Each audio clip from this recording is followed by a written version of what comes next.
जरांगे पाटील यांच्या मागण्या नेमक्या काय आहेत ते आपण बघूयात। ग्राफिक्सच्या माध्यमातून जरांगे पाटील 7व्यांदा उपोषणाला बसलेले आहेत आणि त्यांच्या मागण्यांपैकी मराठ्यांना सरसकट कुणबी प्रमाणपत्र द्या ही मागणी आधी सुद्धा त्यांनी केली होती आणि तीच मागणी पुन्हा एकदा मनोज जरांगे पाटील करताना दिसतायत।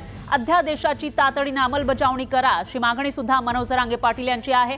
मागच्या वेळेला जेव्हा ते उपोषणाला बसले होते तेव्हा एक अध्यादेश जारी करण्यात आला होता आणि त्याची तातडीने अंमलबजावणी करा, दाखल केलेले खोटे गुन्हे मागे घ्या, मराठा आंदोलकांवरील अशी मागणी पुन्हा एकदा मनोज जरांगे पाटील यांनी केली आहे। मनोज जरांगे पाटील यांनी सांगितलेलं होतं की निवडणूक झाल्यानंतर, निवडणुकीचा निकाल आल्यानंतर आम्ही पुन्हा एकदा उपोषण करू, त्यानुसार ते बसलेले आहेत। उपोषणाला हैदराबाद गॅझेट लागू करा अशी मागणी सुद्धा मनोज जरांगे पाटील करताना दिसून येत आहेत। जरांगेंच्या या मागण्या आहेत, तर याच्यामध्ये आता या मागण्या कधी पूर्ण होणार ते बघावं लागेल।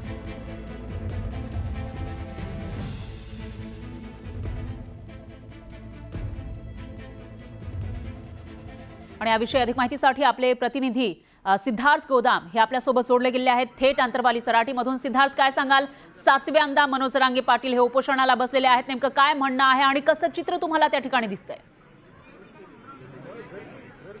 निश्चितपणे 3 महिन्यापूर्वी स्थगित केलेलं आंदोलन मनोज जरांगे पाटील यांनी सुरू केलेलं आहे आणि आपल्याला उद्देश माहिती मराठा आरक्षणाची मागणी तर आहेच आहे, मात्र यावेळेस 2 महत्त्वाचे मुद्दे सुद्धा त्यांनी या आंदोलनामध्ये समाविष्ट केलेले आहेत। एकतर या आंदोलनाच्या माध्यमातून आम्हाला कळेल की सरकारचं आमच्यासोबत कोण आहे आणि आमचे शत्रू कोण आहेत, आणि दुसरी महत्त्वाची मागणी यामध्ये ऍड केलेली की संतोष देशमुख आणि सोमवंशी यांना न्याय मिळावा। माझ्यासोबत आहेत मनोज जरांगे पाटील। पाटील साहेब, 2 महत्त्वाचे मुद्दे तुम्ही या आंदोलनामध्ये सामील केले, आरक्षणाची मागणीचा तर विषय आहेच आहे, संतोष देशमुख आणि सोमवंशी यांना सुद्धा न्याय मिळावा। मग संतोष भैयाचा असेल, सोमवंशीचा असेल, वाकडे साहेबांचा असेल, संतोष भैयाचा विषय मागं पडून देत नसतो आम्ही। गाडी सगळ्यांना ठेप्याला बसूस तर आम्ही हटणार नाही। संतोष भैयाचा न्याय हा मिळणार आणि आम्ही घेणार सुद्धा। सरकारने जरी दगाफटका करायचा प्रयत्न केला, त्याच्यातले काही आरोपी सोडायचा प्रयत्न केला, कारण आरोपी तिथं काय करतोय, इतकं काय दुःख होतं त्याचं, कोणत्या तपासणी चालू त्याच्या, रोज एक पाय तपशीत, हात तपशीत, बोट तपशीत, टकुर तपशीत, केस तपशीत, नाक तपशीत, कान तपशीत, बरगाड्या तपशीत, रोज एक काय। असं काय झालं त्याला? ही काय शाळा आहे? सुटून जायची शाळा? तिथं षडयंत्र सुरू आहे का डॉक्टरांच्या माध्यमातून? डॉक्टर सुद्धा फेऱ्यात येणार आहे त्याच्यात, काय तपास, त्याचा रिपोर्ट आता सगळा दिसणार आहे, काय आहे काय नाही, खोटा देतोय खरा देतोय, फेऱ्यात येणार डॉक्टर।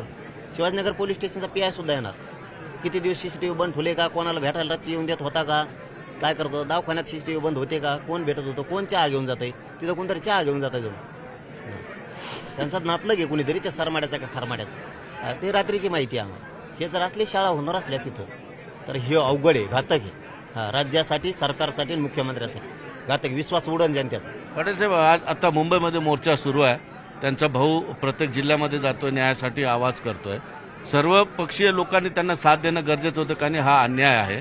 मात्र मुंबईच्या मोर्चामध्ये इतर पक्षाचे किंवा सर्वपक्षीय नेते सुद्धा फिरकत नाही, यांना काही पडलेलं नाही कुणावर अन्याय। ते अवघड आहे, सर्व पक्ष म्हणलं की लोक जमतच नाही,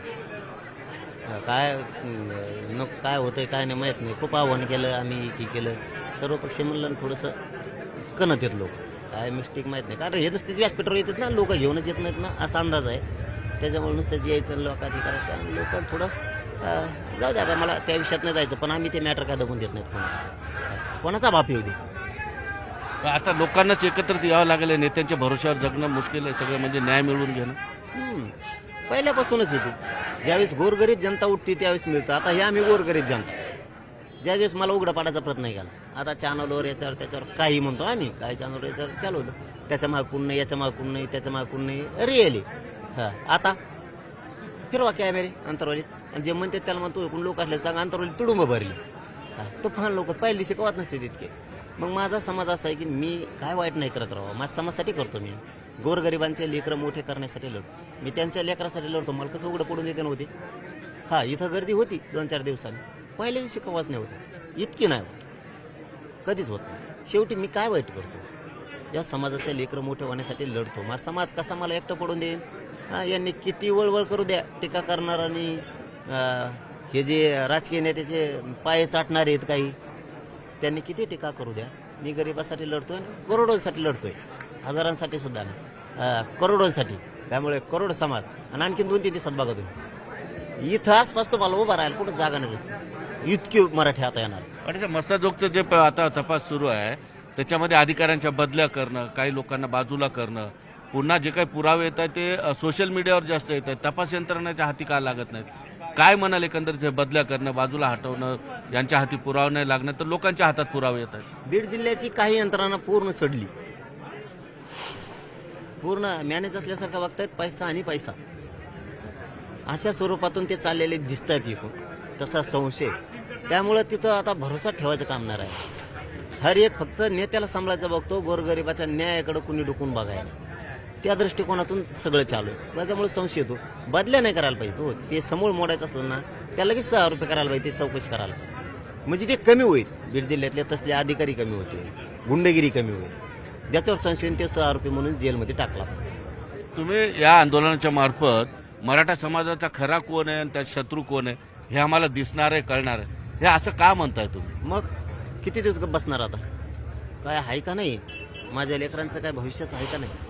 कोणाला आमच्या समाजाविषयी द्वेष, राग आहे? काय होतं बरं का, मी बोललो का मला लोक काही म्हणतात, काही जण ते म्हणते ते फडणवीसलाच बोलते, असंच होतंय, बोलायला नाही पाहिजे, ते देतोय माणूस, असं होतंय.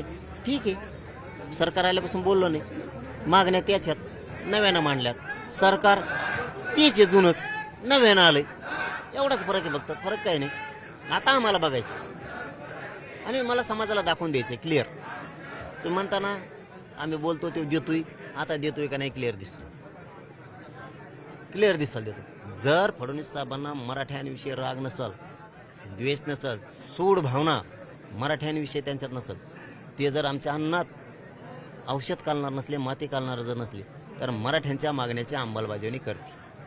आणि जर नाही केली तर चित्र क्लिअर होणार आहे. आरक्षणाचा, मराठ्यांच्या गोरगरिबांच्या भविष्याचा मारेकरी कोण, आम्हाला ते शोध घेणं गरजेचं आहे. मी बोललो नाही सरकार आल्यापासून, हे आंदोलन संपेपर्यंत बोलणार सुद्धा.